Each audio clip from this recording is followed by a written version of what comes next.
फूल फूल भंवरा डोले मन में गूंजे तेरी याद बाग में पपीहा बोले पीहू पीहू पीहू। জামাই ষষ্ঠীর দিনকে এত সুন্দর সেজে কেন যে আমাকে শ্বশুরবাড়ি চলে যেতে হলো সেইটা দেখার জন্য কিন্তু এই পুরো ভিডিওটা দেখতে হবে, এবং জামাই ষষ্ঠীর দিনকে আমরা কি কি করলাম সেটাও কিন্তু এই পুরো ভিডিওটিতে রইল।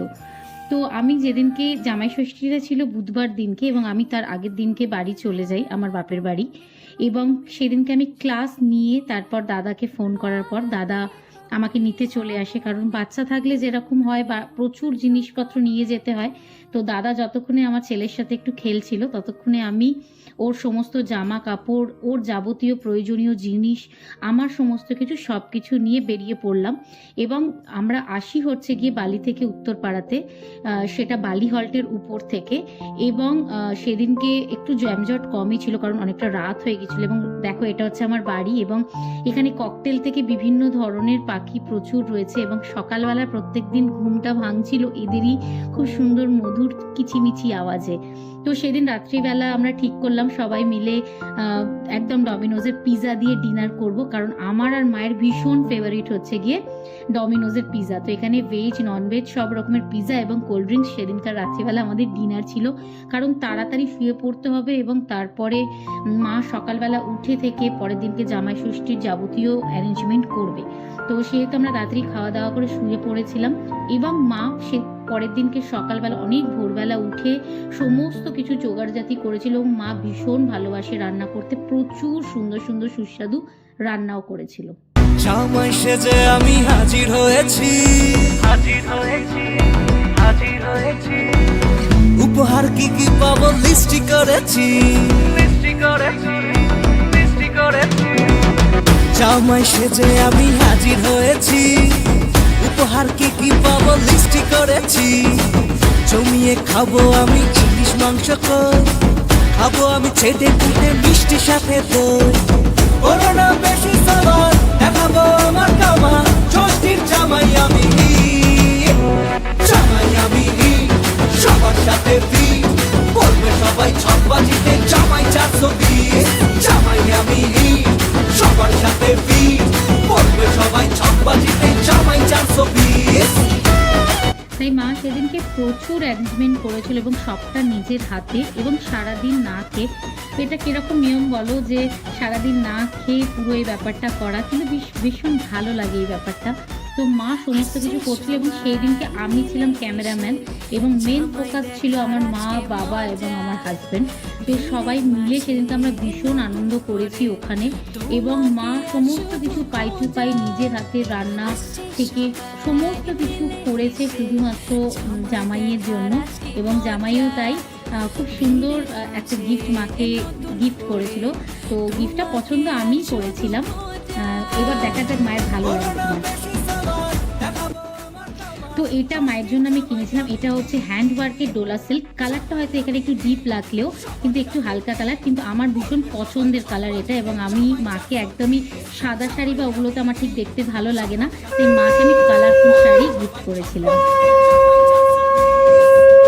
এবং মা এত ভালো রান্না করেছিল, জামাইয়ের সমস্ত মনের মতন বিউলির ডাল, পোস্ত, খাসির মাংস, মিষ্টি, দই, আম, ভাজা, সমস্ত কিছু, এবং অসাধারণ খেতে ছিল প্রত্যেকটা। এবং আমি বলবো না, সবাই বলে। তো এর পরে হচ্ছে কি খাওয়া দাওয়া করে জমিয়ে সবাই মিলে একসাথে বসে খাওয়া দাওয়া করে, সেই ভিডিওটা দিলাম না, জামাই ষষ্ঠী স্পেশাল বলে শুধু জামাইয়ের ভিডিওটাই দিল। তো আমরা সবাই মিলে খাওয়া দাওয়া করে এবার আমি রেডি হয়ে নিচ্ছি, কারণ হচ্ছে আমার কাছে একদম এনার্জি বুস্ট হিসেবে কাজ করে হচ্ছে মেকআপ। মানে আমি সব সময় নিজেকে ভীষণ ফিটফাট এবং একদম খুব ভালোভাবে মেনটেন করার চেষ্টা করি, যাতে আমার নিজের ভীষণ ভালো লাগে, আমার নিজের মনটা যাতে ভালো হয়ে যায়। তো এইখানে আমি সেজে নিচ্ছি, এবং কী কী প্রোডাক্টস সেদিনকে আমি ইউজ করেছি এইগুলো একদম খুব ন্যাচারাল, খুব হালকা মেকআপে আমি সেদিনকে করেছিলাম। কারণ সেদিনকে এমন কিছু বেশি ওভার মেকআপ আমার যে ড্রেসটা ছিল তার সাথে মানাতো না। তো যেটুকানি প্রয়োজন সেগুলো আমি সব বাড়ি থেকে প্যাক করেই এনেছিলাম, এবং এসে সমস্ত কিছু আমি এখানে আস্তে আস্তে ফাটাফাট সব করে নিয়েছি এবং ম্যাক্সিমামই তোমরা দেখতে পাবে যে আমি এখানে ম্যাক্সিমামই মেকআপ হাত দিয়েই করেছি, কারণ এটা আমার রেগুলারের ব্যাপার। আমি কোথাও বেরোলে আমার অত ব্রাশ অত কিছু আমি করি না, সবটাই যে যেমন দেখো আমি আই শ্যাডোও লাগাচ্ছি হাতে করে, যেখানে সবাই ব্রাশ ইউজ করে, তো আমি এরকমই করি।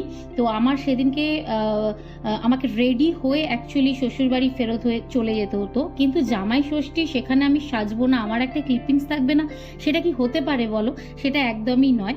তো তাই সাজগোজটা যেরকম আমার ভীষণ ভালোবাসার, এবং আমি চাইবো তোমরাও দেখে বলো যে সেদিনকার লুকটা এরকম আমি করেছিলাম, কতটা ভালো লাগছিল। তো খুব সিম্পলের মধ্যে করে নিয়েছিলাম, এবং আমার সেদিনকার ড্রেসটা খুব হালকা ফুলকা, যেহেতু ভীষণ গরম, আমি খুব সুন্দর একটা মাল কটনের একটা শাড়ি পরেছিলাম, এবং আমার মনে হলো এই শেডগুলোই ওই শাড়িটার সাথে যাবে। তো তোমরা কিন্তু জানিও যে আমার লুকটা কিরকম হলো। আমি দেখো একটা খুব সফট একদম ওয়ার্কি প্রিন্টের একটা শাড়ি পরেছিলাম, এবং তার সাথে দেখো আমি অর্নামেন্টসও যেগুলো পরেছিলাম সেগুলো একদম যাতে ওর সাথে ম্যাচ করে। তো তোমরা কিন্তু জানিও আমার লুকটা কেমন ছিল।